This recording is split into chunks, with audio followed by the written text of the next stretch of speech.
Hello everyone, let us continue with the lecture on transport processes for topic convection. So this is the second topic after conduction, and convection is also the second mode of heat transfer. So let us have a look into the difference between conduction and convection. So supposedly we have a wall of the house which is built of multi-layer composite wall such as shown in this figure. So we have layer of A, B, C as well as D. So why we need a multiple layer of the composite wall? This is because this construction is applicable to construct a house that has the 4 seasons. For instance, in Korea or Germany, because there they have winter time where the temperature can reach as low as -15, and they want to prevent heat loss. So because the room temperature want to be kept at 20 degrees, of course there will be a heater to keep the temperature at 20 degrees C, and you want to minimize the heat loss as high as possible. So that's why you have a construction of multi-layer wall. So this construction of course is not needed in Malaysia. And here, how can we differentiate the conduction and convection? Okay, so the conduction is occur of course in the presence of solid medium, and because there is a temperature difference between two solid medium. Okay, but for convection, it occurs in the medium that is moving. Okay, so usually medium that is moving is a fluid, can be either liquid or gas. So these are two important things in order to distinguish between conduction and convection. So supposedly, let's have a look into this example where we have a cup of coffee. So here, assuming that this coffee is hot with the surface temperature of about 70 degrees, because of high temperature as compared to the surrounding, this will heat up the surrounding air molecules which is close to the surface of the coffee, and because of this, you see here a circular motion. Because there is a buoyancy force creates due to the decrease in density as a result of heating of molecule air. Okay, so this is actually the mechanism of convection. Okay, so here the transfer is of course from the hot coffee to the air of with the lower temperature. In the chemical engineering, you will see more examples rather than only a cup of coffee. So for instance, maybe you have a hot plate surface where the surface is at 80 degrees C, for instance. So TW here referring to the wall temperature. And because of the temperature difference, this create buoyancy forces that creates the circular motion or current or the movement of the fluid. And here clearly the transfer is between the hot plate to the surrounding because the surrounding has lower surrounding air temperature, which is 30 degrees C.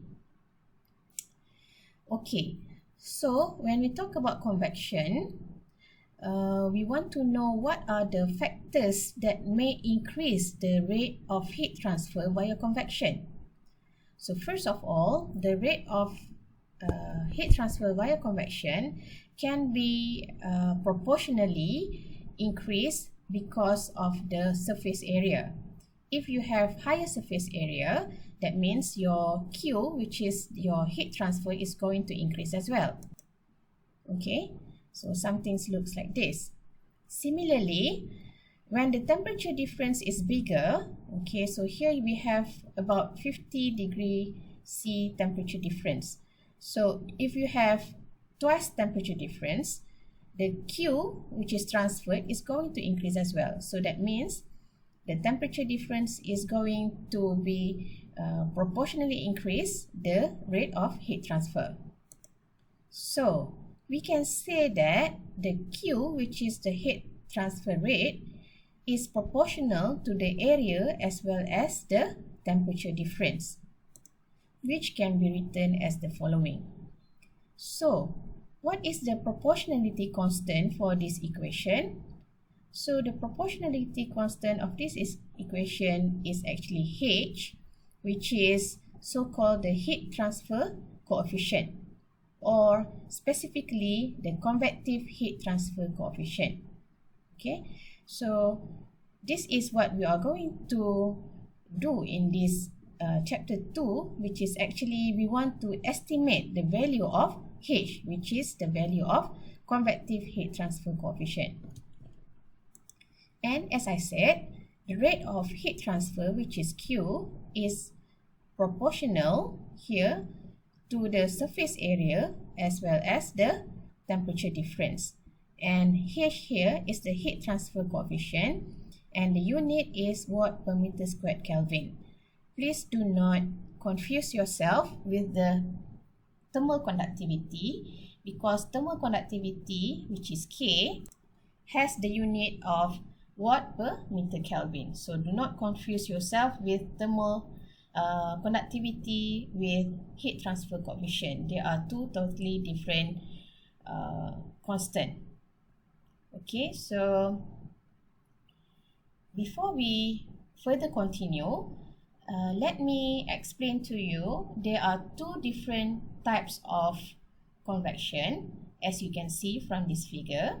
Okay, so the first one you see here, that the coffee is left at room temperature until it cools by itself naturally. Meanwhile, here on the second picture, you see that in order to make the coffee cool faster, you can blow this over the surface of the coffee. So that means you force the coffee to cool faster than the first picture, which is the coffee is given its own time to cool down naturally. So with that two terms, the natural and forced, we can also give these two terms to these two types of convection. The forced convection with respect to chemical engineering is actually occurs when there is an external force, such as using pump or other mechanism, in order to force the heating fluid into the system. Meanwhile, for free convection is actually because only due to temperature difference that creates the buoyancy force as a result of decrease in density. Okay, so that means there is no involvement of external force here. So I hope you can already understand that there are two types of convection, and forced convection is usually or more commonly applied for chemical engineering. Let's have a look into this problem, and let's find out whether this problem is related to forced convection or natural convection. Please pause this video and read through the question. Okay, now I believe that you have already read through the problem. Okay, and here we have the pipe, or we have the tube where air is flowing inside this tube, and the air here is having the average temperature of 349.9 Kelvin, and the velocity of air flowing inside the tube is 6.71 meter per second. The tube is maintained for its wall temperature of 477.6, and it has the diameter of 38.1 millimeter. So calculate the heat transfer rate in the system. How can one calculate the heat transfer rate? Of course, using the equation that I have just shown just now. So this is the equation. Q equals to area times the H, which is the convective heat transfer coefficient, times the temperature difference, and the temperature difference here are between the wall temperature of the tube as well as the average temperature of the air. Now, the things that I asked you in the first place just now is whether this is the forced convection or the natural convection. If your answer is natural convection, you are wrong. And if your answer is forced convection, then you are right. Why I say so? What makes this problem is forced convection?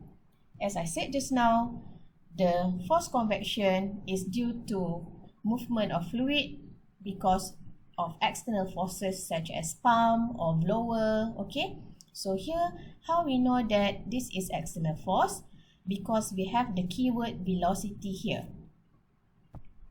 Sometimes you can also find the keyword as flow rate or mass flow rate. Okay, so the flow rate or velocity is an indicating that the fluid is flow due to an external forces. Okay, now in order to solve this problem, okay, as I said, we can calculate Q. So we are given by the temperature differences TW and TB average. The area can be calculated from the diameter given. But how about H? Okay, so this is the one that we are going to further explore. Okay, so H here we need to estimate the value of H. Okay, so there are many ways or there are many steps or there are many equations that can be used to calculate H. Please do not afraid. Okay, please do not afraid because you are not required to memorize all the equation, but the only things that you are required to do is you should know which equation to be used.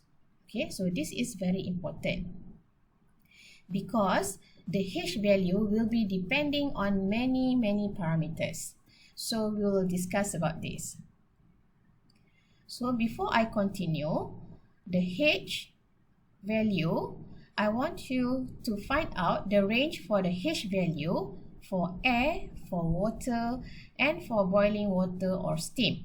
Okay, please find the air for free convection, for forced convection, also for water in mode of free convection and forced convection. Okay, so this will be your activity 2-1. Okay, so this will be also your individual activity. Your answer should be in the range, and the unit for convective heat transfer coefficient that I am looking for is either in watt per meter square Kelvin, or you can give your answer in watt per meter square degree Celsius. It's going to be the same. Alright, eventually from this number, you are going to see that when you compare boiling water, steam, water, and also air, you are going to see that boiling water and steam by far has the most significantly high value of heat transfer coefficient, and air is the least compared to these three. Meanwhile, you can also see that forced convection also will give or will influence the value of heat transfer coefficient because forced convection is going to give usually higher value of H compared to the free convection. Okay, so please try to complete this information, and then you will know that once you do your calculation, whether your calculation on the H value is correct or wrong. Okay, alright, so that's it for activity 2-1. So let me now briefly or more extensively explain to you how we can find the value of H. Okay, so please have a look into these three equations. So where from these equations you can see H? Of course, from the third one, right? From the third line, which is this one. and this one. Because from this one and this one, you will find that there is H in the equation. But these two equations are different in terms of one is with D, the other one is with L. This is because when you want to find the H value, you should consider either it has the D dimension, which is diameter, or L dimension, which is length. So the shape is the one that you need to consider in order to calculate H. Okay, you need to know about the shape. So when you talk about D, so usually you encounter cylindrical or tube or pipe because it has the diameter. And for L, length, you are usually encounter the problem with plate. Okay, so what is actually N and U here? N and U here is referring to the Nusselt number. So we also have Reynolds number. Okay, so Reynolds number is also depending on the dimension, either dimension D or dimension L. And then we also have Prandtl number. Okay, so Prandtl number does not depend on the dimension because Prandtl number is actually the properties of the fluid. Okay, properties of the fluid. Okay, so in order to find H, we should know this three dimensionless number: Prandtl number, Reynolds number, and Nusselt number. Okay, so now if we know Nusselt number, you can calculate the value of H. So it doesn't matter either Nusselt number D or Nusselt number L. Once you obtain the Nusselt number, that means you can calculate the H. But how can you obtain the value or the equation for giving you an information about the Nusselt number? So how we are going to find Nusselt number?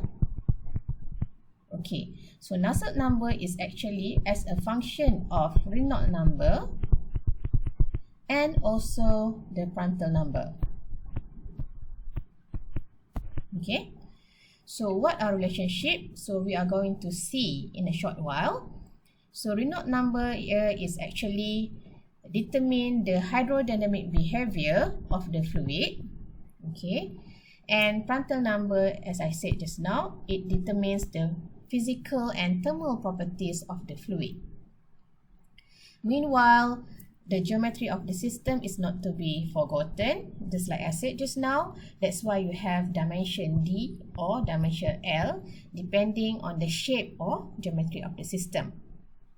And then last but not least, please do not forget the average temperature of the system because the physical and thermal properties will be depending on this average temperature.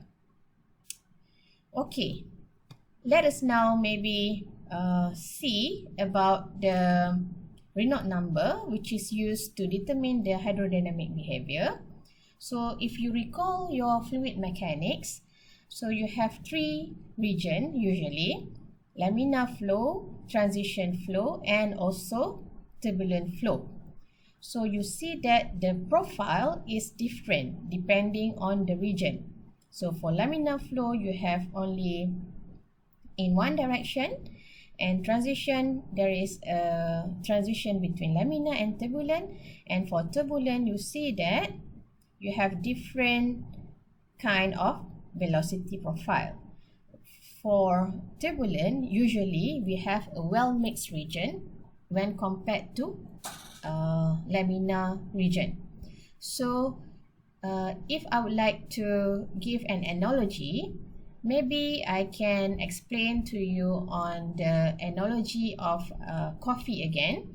So when you want to prepare coffee, so of course you put coffee powder inside the hot water, okay, and then one you stir it and one is without stirring. So if you stir, you will see that the coffee powder will be distributed faster throughout the cup. But if you don't stir, so it is only due to laminar flow. then the mixing is not as good as the turbulent. Okay, so enough with the analogy of the coffee. Now let's get back to our heat transfer. So the important things about the hydrodynamic boundary layer is that the heat transfer occur in the boundary layer. So here is for the boundary layer on the surface. So the heat transfer is between the surface as well as the boundary layer. So it depends. For a shorter region, you only see laminar layer. But if the layer is long enough, then you will be able to see the turbulent layer. So in this case, this is the hydrodynamic boundary layer on the surface. You can also have the boundary layer inside the surface, just like this.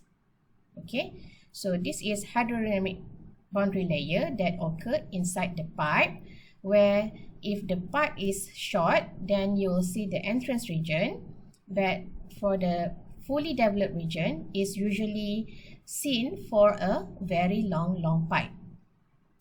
Okay, so I've come so far on, maybe I can refresh a little bit. So just now I have explained to you on the geometry of the system, and I also explained to you on the hydrodynamic behavior. And just like I wanted to highlight is that we need to consider two scenarios of the flow. So here is the hydrodynamic boundary layer of the external flow, and of course there is a boundary layer on the internal flow. Okay, so this will be the scenario 1, which is the internal flow. So and we are still talking about the hydrodynamic boundary layer. So what are the how can we measure that the boundary layer is fully developed, turbulent layer, transition, or laminar flow? So actually we can estimate this from the Reynolds number. Okay, so from the Reynolds number, actually we can determine whether the region is laminar, in the transition, or turbulent. Okay, so and the formula in order to calculate the Reynolds number, so it is rho v d over mu. Okay, so this is Reynolds number if we consider dimension d. Okay, so that means we should have the subscript d here. If we consider subscript L, so you should change the D here with L and put the subscript L for the Reynolds number. But for this case, since this is pipe, then we have the diameter for the pipe. So we are going to consider D, or the dimension D, for the Reynolds number. Okay. Now this is getting more interesting, and laminar flow. Okay, so first, as I mentioned just now, you need to calculate the Reynolds number in order to determine whether it is laminar or turbulent or transition. So, and if you calculate your Reynolds number from this equation, which is rho v d over mu, rho is density, v is velocity. Okay, so rho is density, this is velocity, d is diameter, and mu is viscosity. Okay, so of course velocity is given in the question, density is given, you need to determine, or you need to estimate the density. We will do this in a short while. And also viscosity, you need to determine not only density and viscosity, but also you need to determine the heat capacity. and also the thermal conductivity. Okay, so these are the properties that you need to determine, and this is actually determined based on the temperature of bulk average, okay, of the fluid. We will see this in a short while. Okay, so for laminar flow, if you have these properties already estimated, then you can calculate your Reynolds number. And if your Reynolds number is less than 2100, then it is a laminar flow. And for this laminar flow, you can use this equation to calculate the Nusselt number. Okay, so this is actually, if you refer to textbook, is equation 4.5-4. Okay, so this is the equation from the textbook.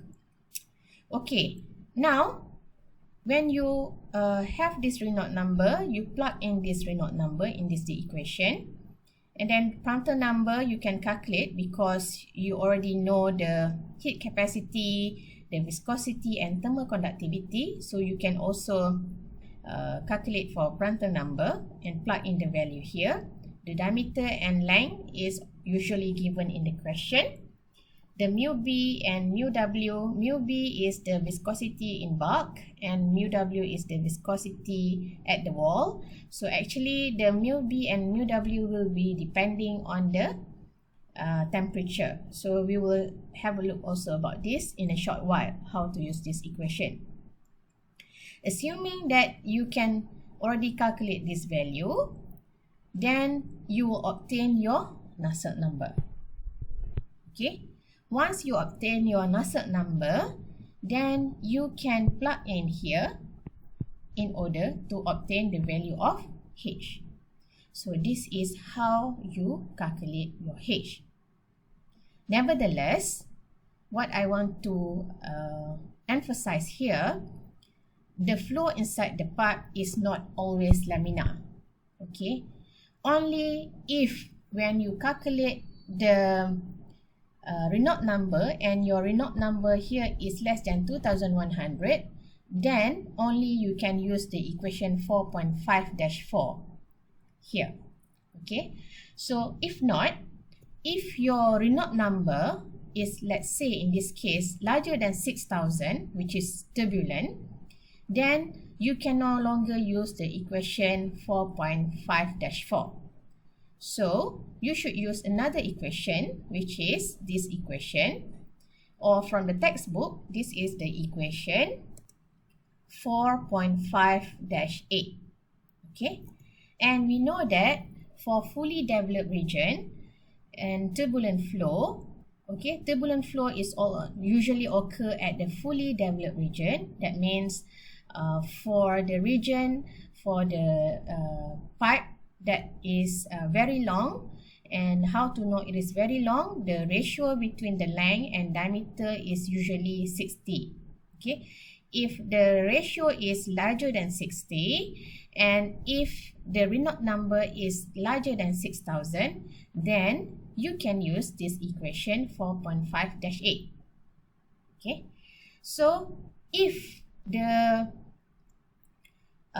let's say when you calculate the Reynolds number is 6000 or 7000 or larger, but your length over D ratio is lower than 60, then you need to do the correction for your H value.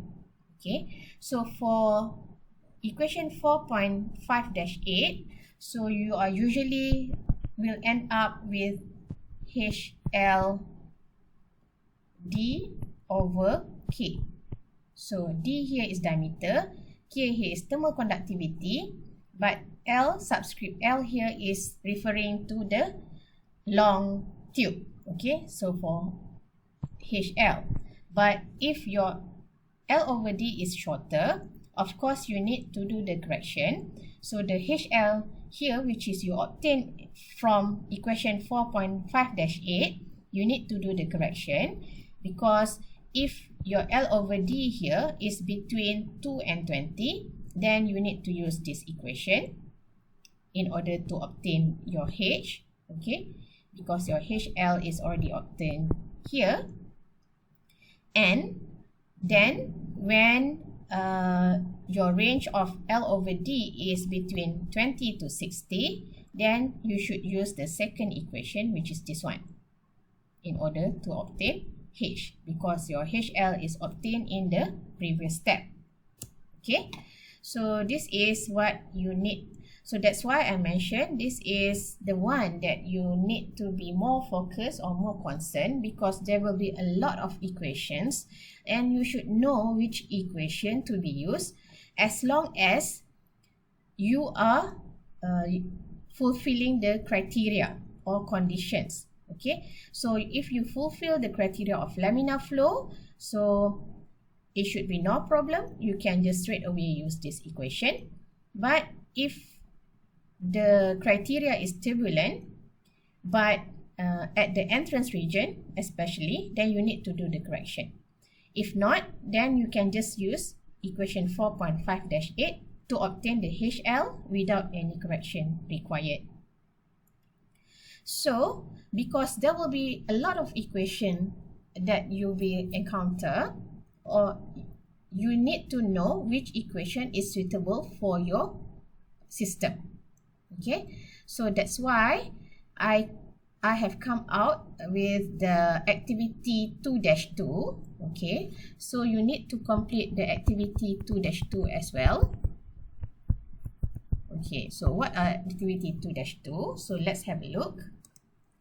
Okay, so for activities 2-2, I have made a table for you, and from this table I require you to complete the table.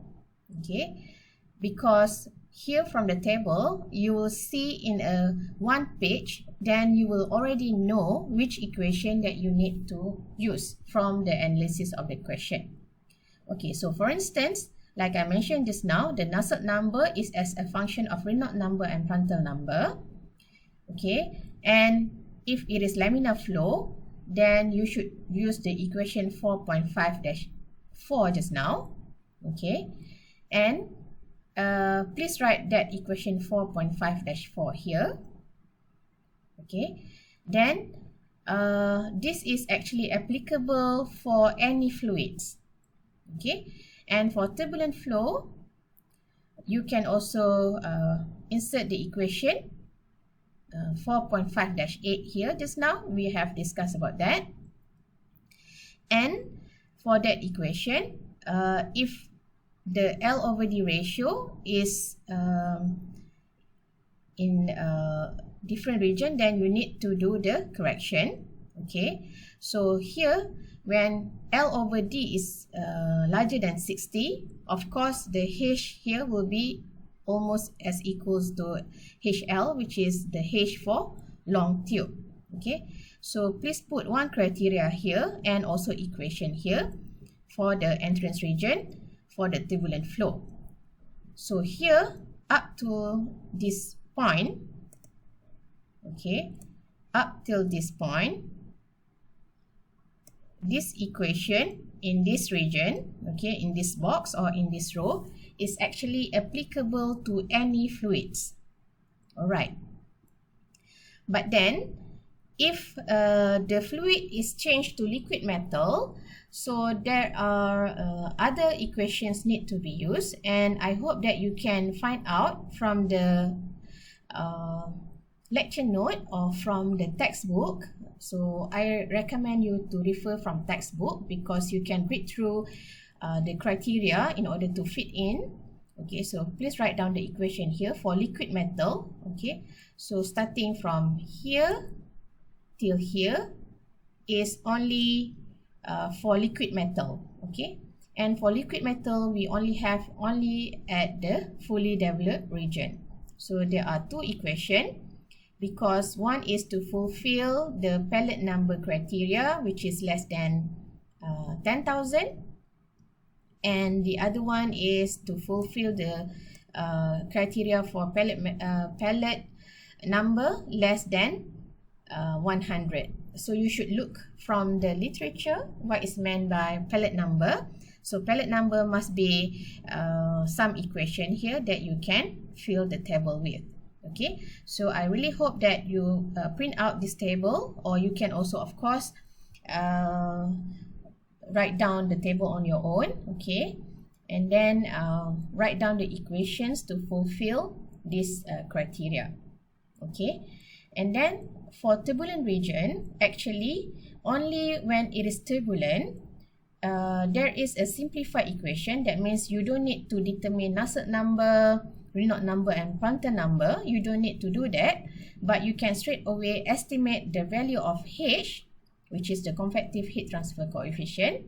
But this is only applicable for air at 1 atm. Okay, so that means what is the equation here? So please refer this from the textbook. That equation is only for simplified for air at 1 atm. So if that equation you use for water, then it will be wrong. And for water, actually there is another equation that you need to find out from the textbook, and this is only applicable at certain temperature range only, and the temperature range you need to fill in the table. And lastly, there is also one simplified equation that only works for organic liquid, and you should also find the equation from the textbook. Okay, so as I said in the beginning, we have the layer for laminar. Okay, we have the hydrodynamic behavior for turbulent, and we also have the hydrodynamic layer for transition. So for transition, that means the Reynolds number is to falls between 2100 and also 6000. And in order to do this, actually you are going to solve this using graphical. The graphical is in the figure 4.5-2 from the textbook.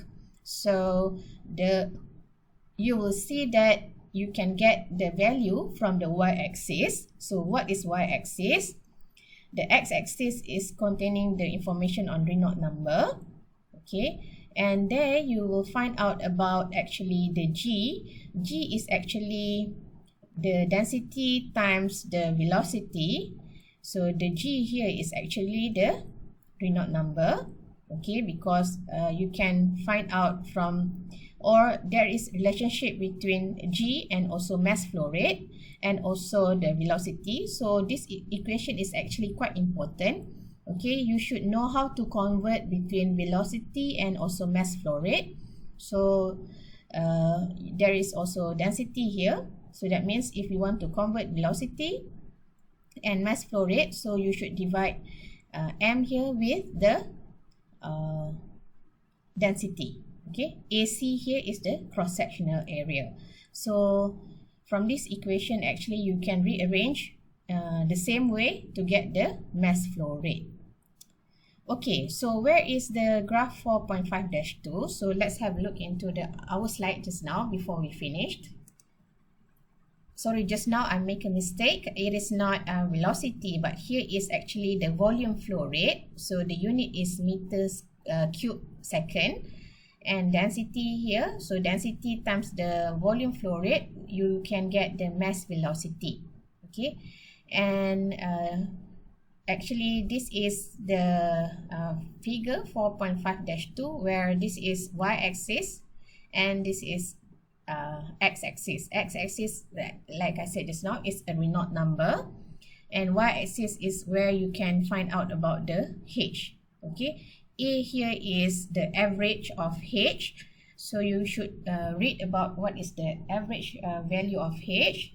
So you can find out that from the textbook. I'm not going to explain about that. So basically, let's say your Reynolds number is 2000.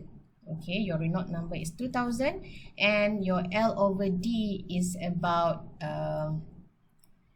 235. So you go here. So this is 235, right? And then you extrapolate. So you are going to get your Y value about 0.0018. Okay, so from there 0.18 is equivalent to this y-axis. Okay, so from y-axis, you know mu w, mu v, cp, mu k, you know all this value. The only unknown is ha. So from there, you can calculate your convective heat transfer coefficient if you are at the using this graphical, and this is actually only for transition. Okay, so I hope I already explained to you on how you can actually obtain the value of heat transfer coefficient, and the best things is, of course, to have the summary of these equations to be used in instead of in slides form, maybe only in a table form, just like I have shown just now. So that's why what I need you to do is I need you to complete the table. Okay, so let's go to the table. So this is the table that I've mentioned just now. So for this table, so this is for the first scenario, which is flow inside pipe or internal flow. So I want you to complete this table with the equations that need to be used, that fitting the criteria given here. Then this is for the second criteria for external flow, which is flow outside geometries. And there are also actually equation for Nusselt number. And of course, it depends either it is dimension L or dimension D, because depend on the geometry. For plate is of course L, for cylinder and sphere we have D. So what I want you to do is also to complete this table as well. Okay, and the equation you can find from the textbook or from the lecture notes. Okay, with that, I think I would like to stop the video for now and let us continue in some other time. Thank you for your attention.